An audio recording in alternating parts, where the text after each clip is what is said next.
friends, welcome to Little Reader's World. Today we are going to read a Peppa Pig book, The Tooth Fairy. Let's get started. Once upon a time, there was a clever little pig named Peppa. She was very proud of her teeth. Peppa and her brother George knew how to take care of their teeth.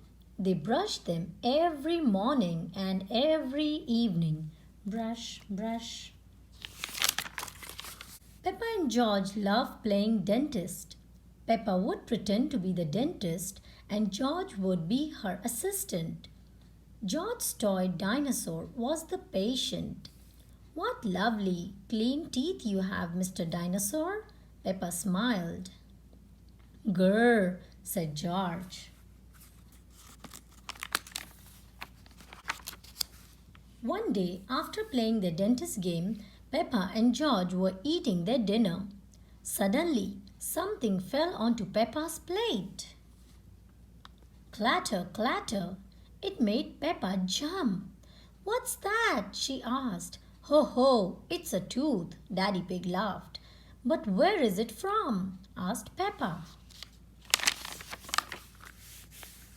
"Why don't you look in the mirror?" said Mommy Pig. Peppa looked. She had a big gap in her teeth. "Oh no!" Peppa cried. "Do we need to go see Dr. Elephant?" "Ho, ho, ho! No," Mommy Pig said. "It's just a baby tooth. It's meant to fall out." "A baby tooth? What's that?" asked Peppa. "A baby tooth is a tooth that falls out when you are young," explained Mommy Pig. "A new one will grow in its place." "What should I do with my baby tooth?" asked Peppa. "If you place it under your pillow, the tooth fairy will come. She will take your tooth and leave you a shiny new coin," said Mommy Pig. Peppa is imagining. That evening, while Peppa watched television with her family, she kept thinking about the tooth fairy. "When I grow up, I want to be a tooth fairy," said Peppa. Daddy Pig chuckled. "What about you, George?" asked Daddy. George pointed at his dinosaur. "Dinosaur," he growled. "Come on, George," shouted Peppa. "We don't want to miss the tooth fairy." They both ran up the stairs to get ready for bed. "What are you doing, Peppa?" asked Daddy Pig. Peppa was carefully brushing her baby tooth. "I want it to be nice and clean for the tooth fairy," said Peppa.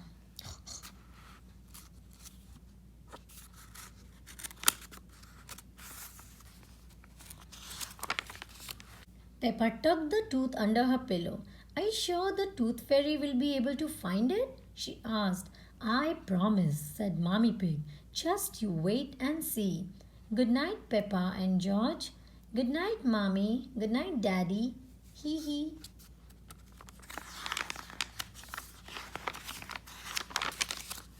"I'm going to wait up all night for the tooth fairy," Peppa said. "George, let's not go to sleep." George smiled and nodded. Peppa waited and waited. She could hear something. "Is that the tooth fairy?" Peppa wondered. "George," she whispered, "did you hear that? Can you see the tooth fairy?" She climbed down to look at George. He was fast asleep. It was him making the noise.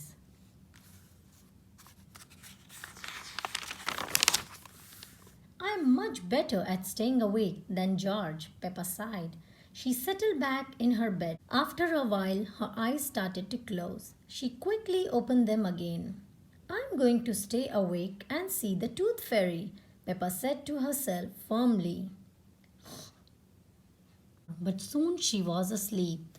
Tinkle, tinkle. What was that?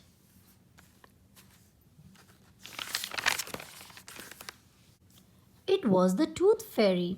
"Hello, Peppa," she whispered. "Would you like a coin in exchange for your tooth?" The tooth fairy gently took Peppa's tooth out from under the pillow. and put a shiny coin in its place. What a lovely clean tooth, the fairy said. Thank you very much. Flutter, flutter, flutter. The next morning, Peppa found the shiny coin under her pillow. Mommy, the tooth fairy did come after all, she shouted, jumping up and down. Oh, I wish I had seen the tooth fairy, Peppa sighed. Next time I'm definitely going to stay awake all night. The end.